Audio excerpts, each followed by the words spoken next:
26 ಪ್ರಕರಣಗಳಲ್ಲಿ 36 ಜನ ಹಳೆಯ ಪ್ರಕರಣಗಳಲ್ಲಿ ಆರೋಪಿಗಳನ್ನು ಅರೆಸ್ಟ್ ಮಾಡಿ ಪೊಲೀಸರು ಜೈಲಿಗೆ ಕಳಿಸಿದ್ರು. ಆ ಪೈಕಿ 2 ಪ್ರಕರಣಗಳು ಹಿಂದೂ ಹೋರಾಟಗಳಿಗೆ ಸಂಬಂಧಿಸಿದ್ದು. ಒಂದು 1992 ಡಿಸೆಂಬರ್ 7ನೇ ತಾರೀಕು ರಾಮ ಮಂದಿರ ನಿರ್ಮಾಣಕ್ಕಾಗಿ ಬಾಬ್ರಿ ಮಸೀದಿ ಧ್ವಂಸ ಆದ ಮಾರನೇ ದಿವಸದ ಕೇಸ್. ಅದು ಹುಬ್ಳಿಲಿ ಒಂದು ದೊಂಬಿ ಆಗಿತ್ತು, ಒಂದು ಅಂಗಡಿಗೆ ಬೆಂಕಿ ಹಚ್ಚಿದ್ರು ಅಂತ. ಆ ಪ್ರಕರಣದಲ್ಲಿ ಆರೋಪಿಗಳು ಅರೆಸ್ಟ್ ಆಗಿ ಜೈಲಿಗೆ ಹೋಗಿದ್ರು, ಬೇಲ್ ತಗೊಂಡು ಕೆಲವರು ಹೊರಗೂ ಬಂದಿದ್ರು. ಏಕಾಏಕಿ ಆ ಕೇಸ್ನಲ್ಲಿ ಅರೆಸ್ಟ್ ಮಾಡಿ ಮತ್ತೆ ಜೈಲಿಗೆ ಕಳಿಸ್ಬಿಟ್ರು. BJPಯವ್ರಿಗೆ ಸಿಕ್ತಲೇ ಚಾನ್ಸು ಅನ್ನಿಸ್ತು. 2001ನೇ ಇಸ್ವಿಯಲ್ಲಿ ಮೊದಲಿನ ಪ್ರಕರಣ ಆಗಿ 9 ವರ್ಷಗಳ ನಂತರ ವಿಶ್ವ ಹಿಂದೂ ಪರಿಷತ್ನ ಅಶೋಕ್ ಸಿಂಘಲ್ ಅವರು ಒಂದು ಕಾರ್ಯಕ್ರಮಕ್ಕೆ ಬಂದಿದ್ದರಲ್ಲಿ 75 ವರ್ಷ ಆದಂಥ ಸಂದರ್ಭದಲ್ಲಿ ಹುಬ್ಬಳ್ಳಿಯಲ್ಲಿ ಒಂದು ದೊಡ್ಡ ಕಾರ್ಯಕ್ರಮ ಮಾಡಲಾಗಿತ್ತು. ಆ ಸಂದರ್ಭದಲ್ಲಿ ಹಿಂದೂ ಮುಸ್ಲಿಂ ಗಲಭೆ ಆಯಿತು. ಆವಾಗ ಒಂದು ಕೇಸ್ ಹಾಕಿದ್ರು. ಆ ಕೇಸ್ನಲ್ಲೂ ಆರೋಪಿಗಳನ್ನು ಈಗ ಅರೆಸ್ಟ್ ಮಾಡಿ ಒಳಗೆ ಕಳಿಸಿದ್ರು. BJP ಅದನ್ನು ಹೋರಾಟವಾಗಿ ಕೈಗೆತ್ಕೊಳ್ತು. ವಿಪಕ್ಷ ನಾಯಕ ಆರ್ ಅಶೋಕ್ ಹುಬ್ಬಳ್ಳಿಗೆ ಹೋಗಿ ಪ್ರತಿಭಟನೆ ಮಾಡಿದ್ರು. ರಾಜ್ಯಾಧ್ಯಕ್ಷ ವಿಜಯೇಂದ್ರ ಅವರು ಫ್ರೀಡಮ್ ಪಾರ್ಕ್ನಲ್ಲಿ ಪ್ರತಿಭಟನೆ ಮಾಡಿದ್ರು. ರಾಜ್ಯದಾದ್ಯಂತ BJP it wants to create a narration. ಹಿಂದೂ ಪರ ಹೋರಾಟಗಾರರನ್ನು, ಹಿಂದೂ ಸಂಘಟನೆಗಳ ಕಾರ್ಯಕರ್ತರನ್ನು ಟಾರ್ಗೆಟ್ ಮಾಡ್ತಾ ಇದೆ ಸರ್ಕಾರ ಅಂತ. ಸರ್ಕಾರದ ಕಡೆಯಿಂದ ಸ್ಪಷ್ಟೀಕರಣವಾಗಿ ಹುಬ್ಬಳ್ಳಿಯಲ್ಲಿ ಅರೆಸ್ಟ್ ಆದಂಥ ವ್ಯಕ್ತಿಯ ಮೇಲೆ ಯಾವ್ಯಾವ ಪ್ರಕರಣಗಳಿದ್ವು ಅಂತ ಲಿಸ್ಟ್ ಬಂತು.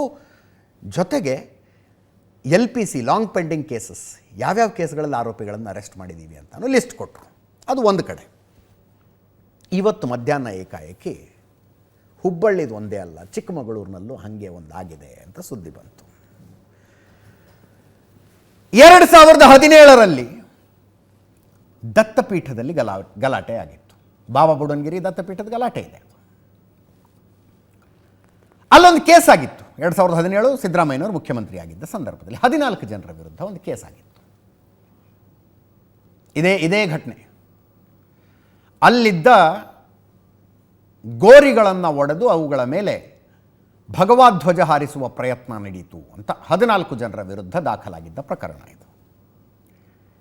2017 ನೋಡಿ, ಅಲ್ಲಿ ದೃಶ್ಯಗಳನ್ನು ನೋಡ್ತಾ ಇದ್ದೀರಿ, ದ ಸೇಮ್ ವಿಜುವಲ್ಸ್. 2017 ಈ ಪ್ರಕರಣಕ್ಕೆ ಸಂಬಂಧಿಸಿದಂತೆ ಕೇಸ್ ರಿಜಿಸ್ಟರ್ ಆಗಿತ್ತು. 2018ರಲ್ಲಿ ಕಾಂಗ್ರೆಸ್ ಸರ್ಕಾರ ಬಿದ್ದೋಯ್ತು, ಸಿದ್ದರಾಮಯ್ಯನವರ ಸರ್ಕಾರ ಬಿದ್ದೋಯ್ತು. ಆ ನಂತರ ಕುಮಾರಸ್ವಾಮಿ ಅವರ ನೇತೃತ್ವದ ಮೈತ್ರಿ ಸರ್ಕಾರ ಬಂತು. ಪ್ರಕರಣ ನಡೀತಾ ಇತ್ತು ಹಾಗೆ. ಕುಮಾರಸ್ವಾಮಿ ಅವರು ಮುಖ್ಯಮಂತ್ರಿ ಆಗಿದ್ದಷ್ಟು ಕಾಲ ಏನೂ ಬೆಳವಣಿಗೆಗಳಾಗಲಿಲ್ಲ. ಆಮೇಲೆ ಯಡಿಯೂರಪ್ಪನವರು ಮುಖ್ಯಮಂತ್ರಿ ಆದರು. ಅದಾದ ಮೇಲೆ 2020ರ ವೇಳೆಗೆ ಚಿಕ್ಕಮಗಳೂರು ಗ್ರಾಮಾಂತರ ಪೊಲೀಸ್ ಸ್ಟೇಷನ್ನಲ್ಲಿ ಕೇಸ್ ರಿಜಿಸ್ಟರ್ ಆಗಿದ್ದು. 2020ರಲ್ಲಿ ಪೊಲೀಸರು ಸರ್ಕಾರಕ್ಕೊಂದು ಮನವಿ ಕೊಡ್ತಾರೆ. BJP ಸರ್ಕಾರ ಇತ್ತು. ಈ ಪ್ರಕರಣದ ತನಿಖೆ ಮುಗಿಸಿದ್ದೀವಿ, ಅಡಿಷ್ನಲ್ ಆಗಿ ಇಂತಿಂಥ ಕಲಂಗಳನ್ನು ಹಾಕಿ ಚಾರ್ಜ್ ಶೀಟ್ ಫೈಲು ಮಾಡುವುದಕ್ಕೆ ನಮಗೆ ಅವಕಾಶ ಕೊಡಬೇಕು ಅಂತ. ಈ ಅಡಿಷ್ನಲ್ ಆಗಿ ಕಲಂಗಳನ್ನು ಹಾಕುವುದಕ್ಕೆ ಸರ್ಕಾರದ ಪರ್ಮಿಷನ್ ತಗೊಳ್ಬೇಕು ಅನ್ನೋದೊಂದು ವಾದ ಇದೆ. I am not completely convinced, but ಆ ಬೆಳವಣಿಗೆ ಆಯ್ತಲ್ಲಿ. BJP ಸರ್ಕಾರ ಹಿಂದೂ ಪರ ಕಾರ್ಯಕರ್ತರ ವಿರುದ್ಧದ ಪ್ರಕರಣ, ವಿಶ್ವ ಹಿಂದೂ ಪರಿಷತ್ತಿನ ಕಾರ್ಯಕರ್ತರ ವಿರುದ್ಧದ ಪ್ರಕರಣ, ಓರಲಿ ಇನ್ಸ್ಟ್ರಕ್ಷನ್ ಹೋಯ್ತಂತೆ ಪೊಲೀಸರಿಗೆ. ಆ ಕೇಸ್ ಹಾಗೆ ಇರಲಿ, ಏನು ಮಾಡೋಕ್ಕೆ ಹೋಗಬೇಡಿ, ನಾವು ಕ್ಯಾಬಿನೆಟ್ನಲ್ಲಿ ಡಿಸೈಡ್ ಮಾಡಿ ಎಲ್ಲ ಹಿಂದೂ ಪರ ಕಾರ್ಯಕರ್ತರ ಮೇಲಿನ ಪ್ರಕರಣಗಳನ್ನು ವಾಪಸ್ ತೆಗೆದುಕೊಳ್ಳೋದಕ್ಕೆ ಡಿಸೈಡ್ ಮಾಡಿದ್ದೀವಿ, ಕೇಸ್ ಹಾಗೆ ಇಟ್ಟಿರಿ ಅದನ್ನ ಅಂತ ಹೇಳಿದ್ರಂತೆ. ಕೇಸ್ ಹಾಗೆ ಉಳ್ಕಂಥದ್ದು. ಆದರೆ ಇವರ ಮೇಲೆ ಹೆಚ್ಚುವರಿ ಕಲಂಗಳ ಅಡಿಯಲ್ಲಿ ಚಾರ್ಜ್ ಶೀಟ್ ಸಲ್ಲಿಸುವುದಕ್ಕೆ ಅನುಮತಿ ಕೊಡಿ ಅಂತ ಕೇಳಿದ್ದ ಮನವಿ ಹಾಗೆ ಇತ್ತು ಸರ್ಕಾರದ ಮುಂದೆ. ಹಾಗೆ ಇತ್ತು. 6 ತಿಂಗಳಿಂದ BJP ಸರ್ಕಾರ ಹೋಯಿತು, ಕಾಂಗ್ರೆಸ್ ಸರ್ಕಾರ ಬಂತು. 2020ರಲ್ಲಿ ಮಾಡಿಕೊಂಡಿದ್ದ ಮನವಿಗೆ 2023ರಲ್ಲಿ ಕಾಂಗ್ರೆಸ್ ಸರ್ಕಾರ ಓಕೆ ಚಾರ್ಜ್ ಶೀಟ್ ಫೈಲ್ ಮಾಡಿ ಅಂದ್ಬಿಟ್ರು.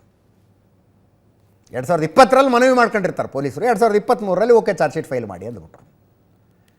ಆ ಪ್ರಕಾರ ಚಾರ್ಜ್ ಶೀಟ್ ಫೈಲ್ ಮಾಡಿದರು ಚಿಕ್ಕಮಗಳೂರು ಗ್ರಾಮಾಂತರ ಸ್ಟೇಷನ್ನಿನ ಪೊಲೀಸರು. ಅಕ್ಟೋಬರ್ 24, 2023ಕ್ಕೆ ಚಾರ್ಜ್ ಶೀಟ್ ಫೈಲ್ ಮಾಡಿದ್ರು. ಈಗ ಸಮನ್ಸ್ ಬಂದಿದೆ ಕೋರ್ಟಿಗೆ ಹಾಜರಾಗಿ ಅಂತ. 8ನೇ ತಾರೀಖು ಕೋರ್ಟಿಗೆ ಹಾಜರಾಗಬೇಕು ಅಂತ ಸಮನ್ಸ್ ಬಂದಿದೆ.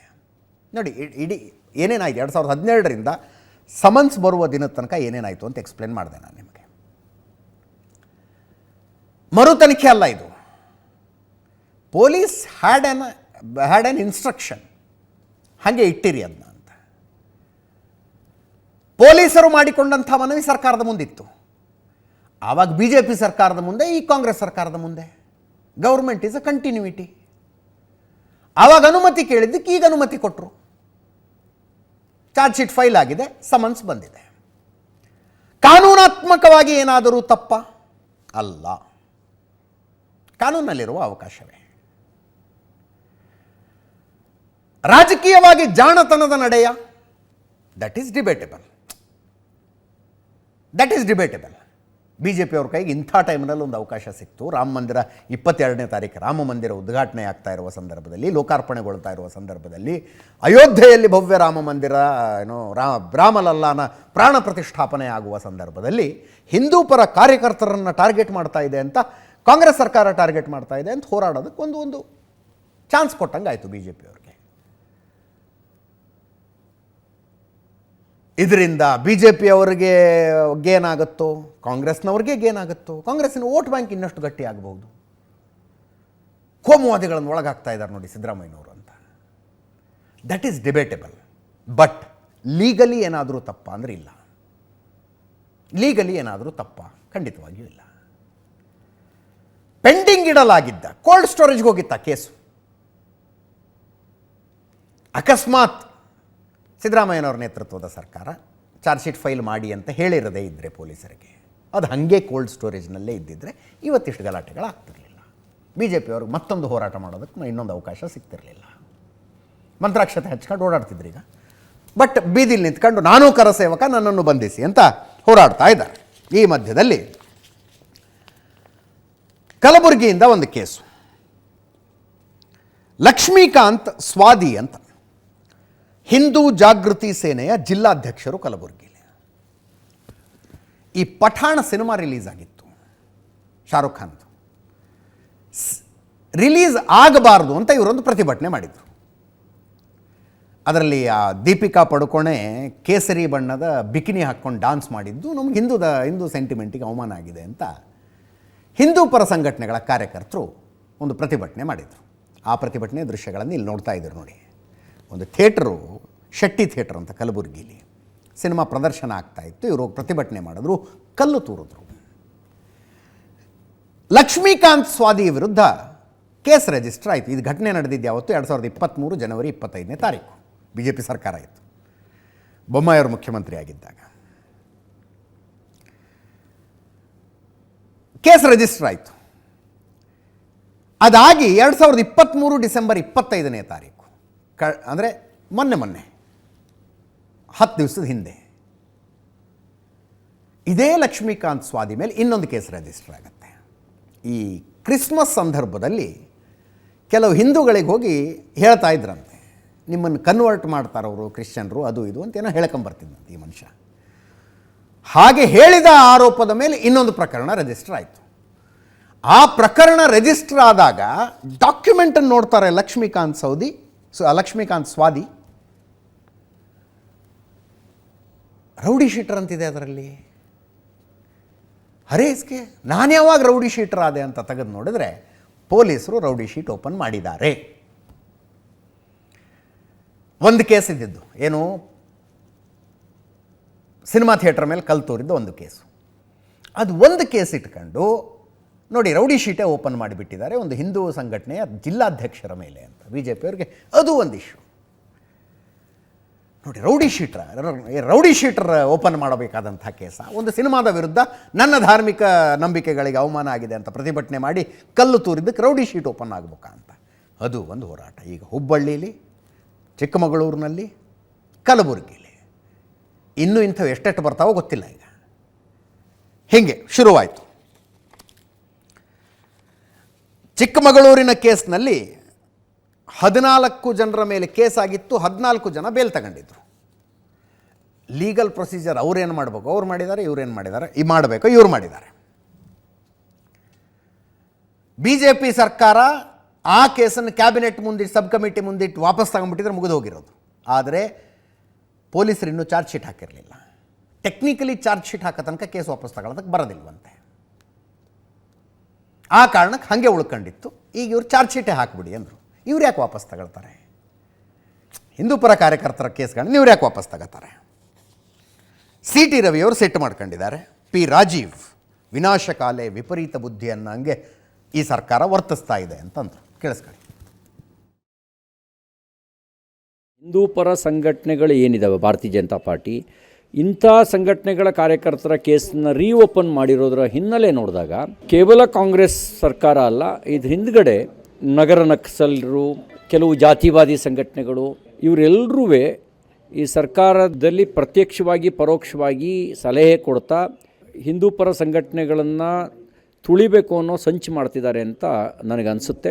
ಕೆಲವು ಕೇಸ್ ಕ್ಲೋಸ್ ಆಗಿದ್ದಾವೆ, ಕೆಲವು ವಿಡ್ರಾ ಮಾಡ್ಕೊಂಡಿದ್ದಾರೆ, ಮತ್ತೆ ರೀಓಪನ್ ಮಾಡ್ತಾರೆ ಅಂತ ಹೇಳಿದ್ರೆ ದುರುದ್ದೇಶದಿಂದಲೇ ಇದೆಲ್ಲವನ್ನು ಮಾಡ್ತಿದ್ದಾರೆ ಅಂತ ಅನಿಸುತ್ತೆ. ಹುಬ್ಳಿ ಪ್ರಕರಣ, ಈಗ ಚಿಕ್ಕಮಂಗ್ಳೂರಿನಲ್ಲಿ ಸಮನ್ಸ್ ಬಂದಿರೋದು, ಇವರು ದತ್ತಪೀಠಕ್ಕೆ ಸಂಬಂಧಪಟ್ಟಂಥ ಕೇಸ್ಗಳನ್ನು ರೀಓಪನ್ ಮಾಡ್ತಾರೆ ಅಂತ ಹೇಳಿದ್ರೆ ಇವರಿಗೆ ಚಿಕ್ಕಮಂಗ್ಳೂರು ಸೇರಿದಂತೆ ರಾಜ್ಯದ ಉದ್ದಗಲಕ್ಕೂ ಶಾಂತಿ ನೆಮ್ಮದಿಯಿಂದ ಇರುವ ವಾತಾವರಣನ ಉಳಿಸುವ ನಿಟ್ಟಿನಲ್ಲಿ ಇವರು ಯಾವುದೇ ಕ್ರಮ ತಗೊಳ್ತಿಲ್ಲ ಅಂತ ಸ್ಪಷ್ಟ ಆಗುತ್ತೆ. ಹಲವಾರು ವಿನಾಶಕಾಲೆ ವಿಪರೀತ ಬುದ್ಧಿ ಅನ್ನುವ ಹಾಗೆ ಈ ಸರ್ಕಾರ ಜನತೆಯ ಭಾವನೆಯ ಜೊತೆಗೆ ಚೆಲ್ಲಾಟವನ್ನ ಆಡ್ತಾ ಇದೆ. ಈ ರೀತಿಯ ಹುಚ್ಚಾಟದ ತೀರ್ಮಾನಗಳನ್ನು ತೆಗೆದುಕೊಳ್ಳಬೇಡಿ. ದೀಪ ಆರುವ ಸಂದರ್ಭದಲ್ಲಿ ಹೆಚ್ಚು ಉರಿಯತ್ತೆ. ಜನತೆಯನ್ನ ಭಯದ ವಾತಾವರಣದಲ್ಲಿ ಇಡುವಂತಹ ಪ್ರಯತ್ನವನ್ನ ಮಾಡ್ತಾ ಇದ್ದೀರಿ. ಕಾಂಗ್ರೆಸ್ ಅಂದರೆ ಹಿಂದೂಗಳು ಎಲ್ಲರೂ ಕೂಡ ಭಯ ಬೀಳಬೇಕು ಅನ್ನುವಂತಹ ಉದ್ದೇಶ ನಿಮಗೆ ಇದೆಯಾ? ಎದೆ ಮೇಲೆ ಬರೆದುಕೊಂಡು ಓಡಾಡಿ. ನನ್ನ ಆಡಳಿತದಲ್ಲಿ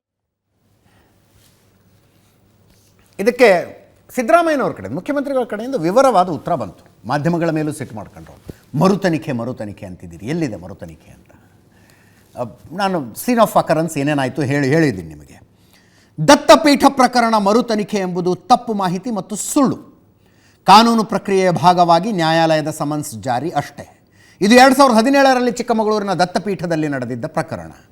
2020 ಮಾರ್ಚ್ 19ರಂದು ವಿಚಾರಣೆ ಅನುಮತಿಗಾಗಿ ಸರ್ಕಾರಕ್ಕೆ ಮನವಿ. ಪೊಲೀಸರು ಮನವಿ ಸಲ್ಲಿಸಿರ್ತಾರೆ. 2020 ಮಾರ್ಚ್ 19 ಘಟನೆ ನಡೆದಾಗ ಕಾಂಗ್ರೆಸ್ ಸರ್ಕಾರ ಇತ್ತು. ತನಿಖೆ ಮುಗಿದು ಅಡಿಷನಲ್ ಕಲಂಗಳನ್ನು ಸೇರಿಸಬೇಕು ಅಂತ ಪೊಲೀಸರು ಮನವಿ ಮಾಡಿಕೊಂಡಾಗ ಬಿಜೆಪಿ ಸರ್ಕಾರ ಇತ್ತು. FIR ಆದ ಕಾಂಗ್ರೆಸ್ ಸರ್ಕಾರ, ಚಾರ್ಜ್ ಶೀಟ್ ರೆಡಿ ಆದಾಗ ಬಿಜೆಪಿ ಸರ್ಕಾರದವರು hold it for some time, let us see ಅಂತ ಹೇಳಿದ್ರು. ಅಂದರೆ ಸಿದ್ದರಾಮಯ್ಯನವ್ರು ಹೇಳಿದ್ದಲ್ಲ, ನನ್ನ ಅಡಿಷನ್ ನಾನು ಹೇಳ್ತಾ ಇರೋದು. 2020 ಮಾರ್ಚ್ 19ರಂದು ವಿಚಾರಣೆ ಅನುಮತಿಗಾಗಿ ಸರ್ಕಾರಕ್ಕೆ ಮನವಿ. ಆ ಆಧಾರದಲ್ಲೇ 2023 ಸೆಪ್ಟೆಂಬರ್ 7ರಂದು ಸರ್ಕಾರದ ಅನುಮತಿ. 2020 ಮಾರ್ಚ್ 19ಕ್ಕೆ ಬಿಜೆಪಿ ಸರ್ಕಾರ ಇತ್ತು, ಯಡಿಯೂರಪ್ಪನವರು ಮುಖ್ಯಮಂತ್ರಿ ಆಗಿದ್ದರು. ಆವಾಗಲೇ ಪೊಲೀಸರು ಒಂದು ಮನವಿ ಸಲ್ಲಿಸಿದ್ರು, ಈ ಕೇಸ್ನಲ್ಲಿ ನಾವು ಮುಂದುವರಿತೀವಿ ಅಂತ. ಆ ಮನವಿಗೆ ರಾಜ್ಯ ಸರ್ಕಾರ ಅಫಿಷಿಯಲಿ ಪ್ರತಿಕ್ರಿಯೆ ಕೊಟ್ಟಿರಲಿಲ್ಲ. ಓರಲ್ ಇನ್ಸ್ಟ್ರಕ್ಷನ್ಸ್ ಹೋಗಿತ್ತಂತೆ, ನಮಗಿರೋ ಮಾಹಿತಿ. ಅಫಿಷಿಯಲಿ ಆರಗ ಜ್ಞಾನೇಂದ್ರ ಅವರು ಹೋಮ್ ಮಿನಿಸ್ಟರ್, ಅಫಿಷಿಯಲಿ ಏನೂ ಇನ್ಸ್ಟ್ರಕ್ಷನ್ ಹೋಗಿರಲಿಲ್ಲ. ಪೊಲೀಸರು ಮಾಡಿಕೊಂಡ ಮನವಿ ಪೆಂಡಿಂಗ್ ಇತ್ತಲ್ಲ, ಆ ಮನವಿ ಈಗಿನ ಸರ್ಕಾರದ ಕಣ್ಣಿಗೆ ಬಿತ್ತು. 2023 ಸೆಪ್ಟೆಂಬರ್ 7ನೇ ತಾರೀಕು ಸರ್ಕಾರ ಹೇಳ್ತು ಹಾಕಿ ಚಾರ್ಜ್ ಶೀಟು ಅಂತ. 2023 ಅಕ್ಟೋಬರ್ 24ಕ್ಕೆ ಚಾರ್ಜ್ ಶೀಟ್ ಸಲ್ಲಿಕೆ ಆಗಿದೆ ಕೋರ್ಟಿಗೆ. ಜನವರಿ 8ನೇ ತಾರೀಕು ಹಾಜರಾಗಿ ನೀವು ಅಂತ ಆರೋಪಿಗಳಿಗೆ ಸಮನ್ಸ್ ಹೋಗಿದೆ. ಇದಿಷ್ಟೂ ಕೂಡ ಯಾವುದೇ ಒಂದು ಪ್ರಕರಣದಲ್ಲಿ ಸಹಜ ಪ್ರಕ್ರಿಯೆ. ಸಿದ್ದರಾಮಯ್ಯನವರು ಹೇಳಿದ್ರಲ್ಲಿ ಯಾವುದೇ ಭಿನ್ನಾಭಿಪ್ರಾಯ, ಡೌಟು, ತಪ್ಪು, ಸುಳ್ಳು ಇಲ್ಲ. ಸಹಜ ಪ್ರಕ್ರಿಯೆ. ಕೇಸ್ ನಡೆಯೋದೇ ಹೆಂಗೆ? FIR ಆಗುತ್ತೆ, ಪೊಲೀಸರು ತನಿಖೆ ಮಾಡ್ತಾರೆ.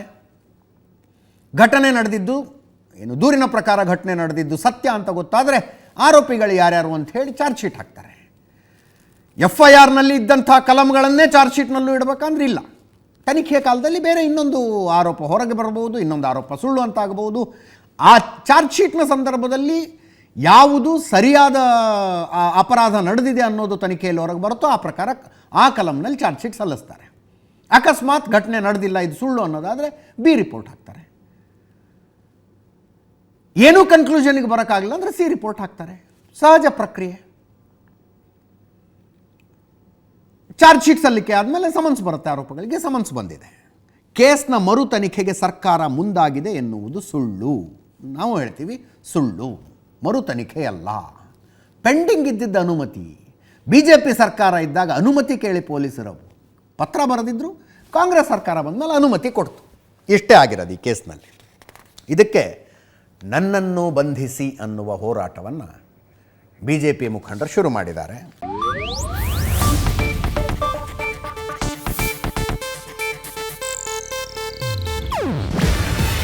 ಇದು ಏಷ್ಯಾನೆಟ್ ನ್ಯೂಸ್ ನೆಟ್ವರ್ಕ್ ಪ್ರಸ್ತುತಿ. ನೀವು ನೋಡ್ತಿದ್ದೀರಾ ಏಷ್ಯಾನೆಟ್ ಸುವರ್ಣ ನ್ಯೂಸ್.